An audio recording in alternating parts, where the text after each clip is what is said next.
And we're back. Yeah. Video number 3. So in this video, we're going to talk about what is considered a good credit score. And what we're going to talk about first is the FICO algorithm and the difference between the credit report and your credit score. So the difference between your report and your credit score, they're two different things. So your credit report is kind of like the entire ball of wax, right? Yep. Everything. Yeah, that's everything from your positive payments, how long you've had that, as well as like that Blockbuster movie you forgot to turn in 20 years ago. That could still be on there. So Sometimes. So that's going to be on your report. It's going to show everything. It's going to show, a judgment if you Yep. didn't pay a medical bill, a home foreclosure. It's going to have everything. That's your report is the whole ball of wax. Right. And then your score is the actual calculation that comes out of the FICO algorithm. And that's reduced down to a 3-digit number. And like we said earlier, the higher the number, the higher your credit score is, the more reliable you are with it.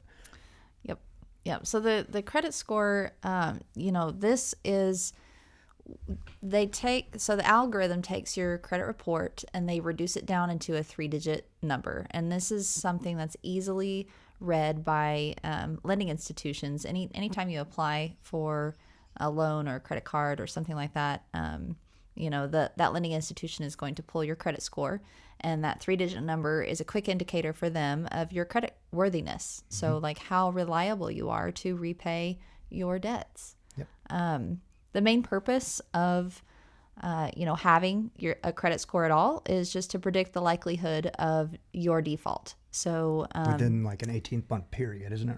Right. Something yeah, like that? yeah. I mean, all of this is just kind of just shooting in the dark because nobody really knows that there are no definitive rules when it comes to credit. All of this is kind of these are good rule of thumbs. Yeah. So it is just kind of like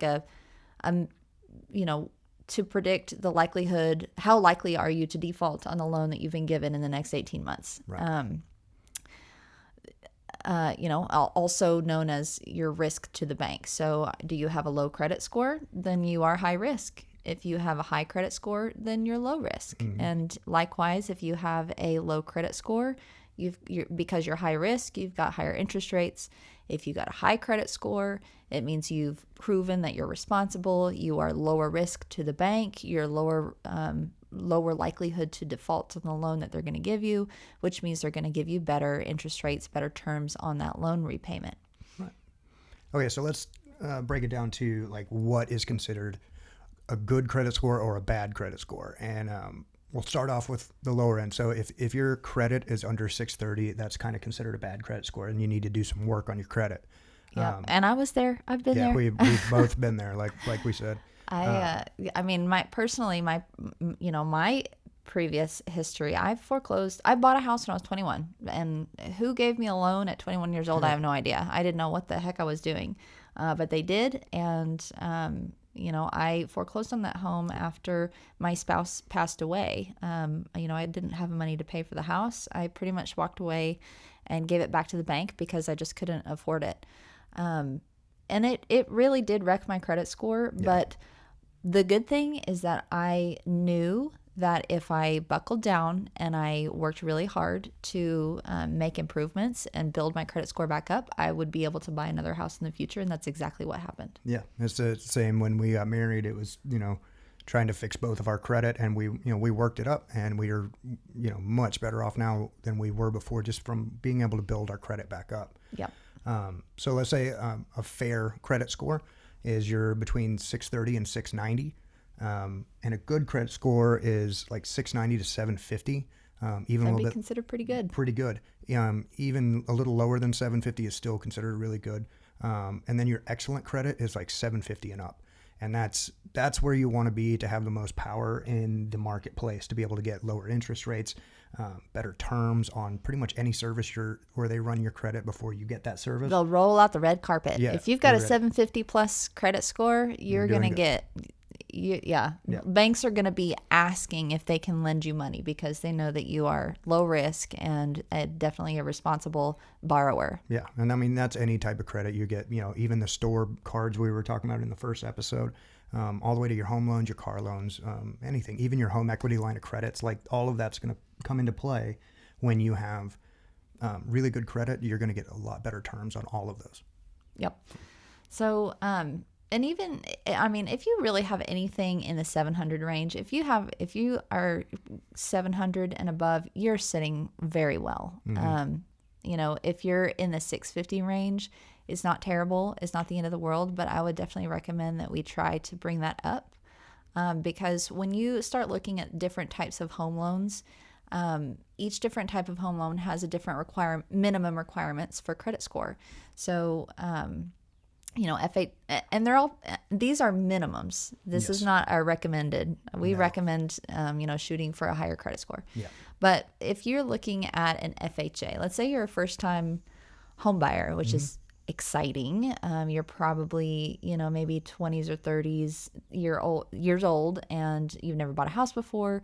Maybe you don't have very long length of history in using credit. So you don't have a whole lot of credit. Maybe it's not excellent, but you can get an FHA loan with a minimum score of 600 or above. Some lending institutions will go down to a 580. Right. This is not recommended. No. I would not recommend that anybody buy a house if you've got a credit score of 580. We have a lot of other work to do to get you, you know, in a better financial position to buy a house. And I would say right now, because we are recording this during the COVID-19 pandemic, I would say almost all banks, I think, Fannie Mae has raised their minimum FHA loan requirements to a 640 period. I don't think there is any bank out there that will approve an FHA loan with less than a 640 credit score. Right. So yeah, if you're anywhere like the 580 to 600, somewhere around there, don't try to jump in and get your loan because you're approved for it. Like, take some time, put yourself in a better financial situation before taking on a mortgage. Because I mean, you could get that, and then, you know, a year down the line, a huge repair comes up that needs on, say your AC goes out or something like that, or a hailstorm and you got to replace the roof. Any number of things can happen. Yeah. So it's better to put yourself, you know, always do the sound financial move before jumping in just because you were approved. Sometimes you need to do a little more work to get yourself in a better situation. Yep. So right now, currently with COVID-19, we're looking at FHA requires a 640 credit score. I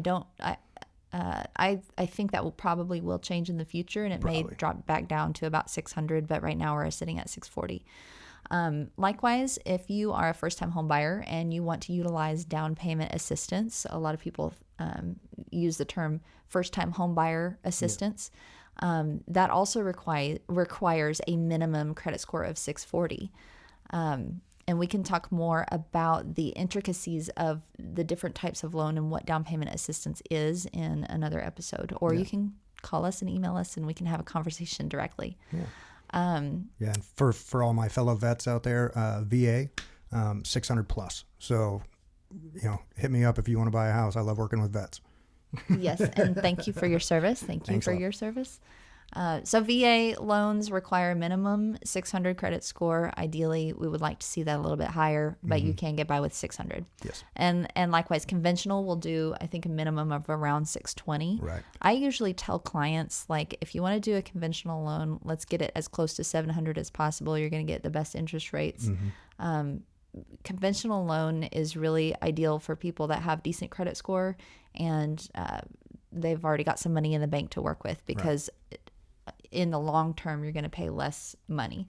And we'll get into that in another episode, because each loan has a lot of different details about them. Yeah, that's kind of it does have to do with credit, but that's a whole nother ball of wax that we can open up later on as far as like what's needed and what would each program offers for home buyers. So. Yep. And so we're specifically talking about home loans because we sell houses. That's our job. We're realtors. But when it comes to, you know, getting a car loan, the way your credit score is calculated is slightly different than the way your credit score is calculated when a mortgage lender pulls your credit for a loan application on a house. And likewise, the way they calculate your credit to pull that for a credit card is a little bit different. So it's going to be different depending on who is pulling your credit. Exactly. And everything that we talked about today is just the bare minimum requirements. It's lower than our recommended, you know, goal. Yeah. But if you strive for, shooting for at least a 700 plus credit score, then you are doing very well. Exactly. So Yep. that's going to wrap up today's episode. Just kind of a short tidbit of what's going on and what's considered, a good or bad credit score. Quick question for you. Do you monitor your credit score? I do. Where do you do that? I use Credit Karma, and I have the app. It's in my on my phone, so I can check it. I get updates of saying, this has changed.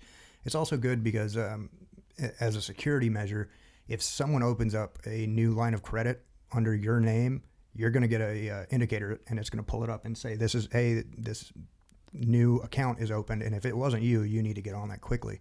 So it's better to monitor it that way. And you also know your credit score. You know what collections are on there. You know all that stuff, and you can get ahead of it. And I mean, I just started doing that a year and a half ago, monitoring my credit score, and it's gone up pretty substantially since you started monitoring, exactly. right? Yeah. And doing the work, putting in the work to pay stuff off, and Yep.